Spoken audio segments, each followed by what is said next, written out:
और अगली बड़ी जानकारी पलवल से आपको दे रहे हैं, जहां होटल में 2 गुटों में गोलियां चली हैं। फायरिंग में एक युवक के पैर में गोली लगी है और इस हमले में एक महिला को भी गोली लगी है। बक्सुआ पट्टी में 5 से 6 लोगों ने फायरिंग की थी। घायल युवक को फरीदाबाद रेफर कर दिया गया है। पलवल से ये जानकारी मिल रही है, जहां पर 2 गुटों में फायरिंग हुई है। इसमें एक गुट के युवक को गोली लग चुकी है और एक महिला को भी गोली लगी है।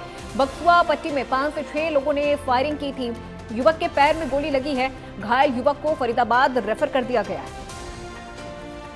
ये बड़ी जानकारी इस वक्त की आप तक पहुंचा रहे हैं, जहां 2 गुटों में फायरिंग हुई है, जिसमें एक पक्ष के एक युवक के पैर में गोली लगी है और एक महिला को भी गोली लगी है। और जानकारी टोहाना से आपको दे रहे हैं, जहां अपने ही चाचा की हत्या करने वाले आरोपी भतीजे को गिरफ्तार कर लिया गया है। चाचा की हत्या पत्नी संग अवैध संबंधों के शक में की गई।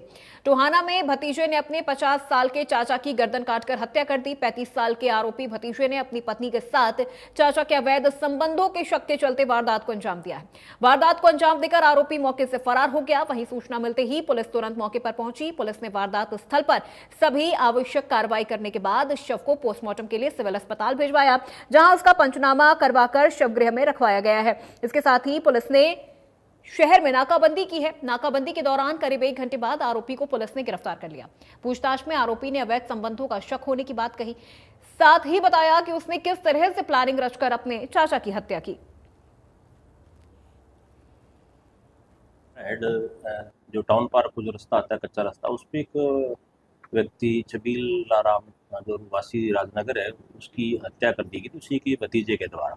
जो इसी संबंध में रात्रि को पुलिस को सूचना मिली कि एक डेड बॉडी वहाँ गलियारा एड पे पड़ी है। जिस संबंध में पुलिस ने वहाँ जाके देखा तो एक व्यक्ति की लाश पड़ गई, जिसकी गर्दन पे किसी धारदार हथियार से वार किए थे। उसकी हत्या करके उस झाड़ियों में उसको फेंक रखा था। और इस संबंध में उसके बाद में उसके अंदर जो दस्तावेज वगैरह और इसके जेब में कुछ कागजात वगैरह मिले, से उसकी पहचान छबील आराम के नाम पे हुई।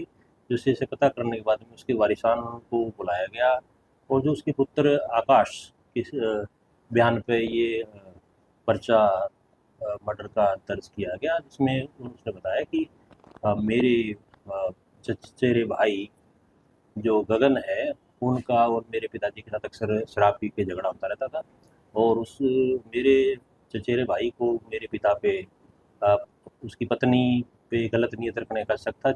इसी को ले संदर्भ में इसी बात को लेके हुए मेरे पिता की मेरे चचेरे भाई द्वारा हत्या की।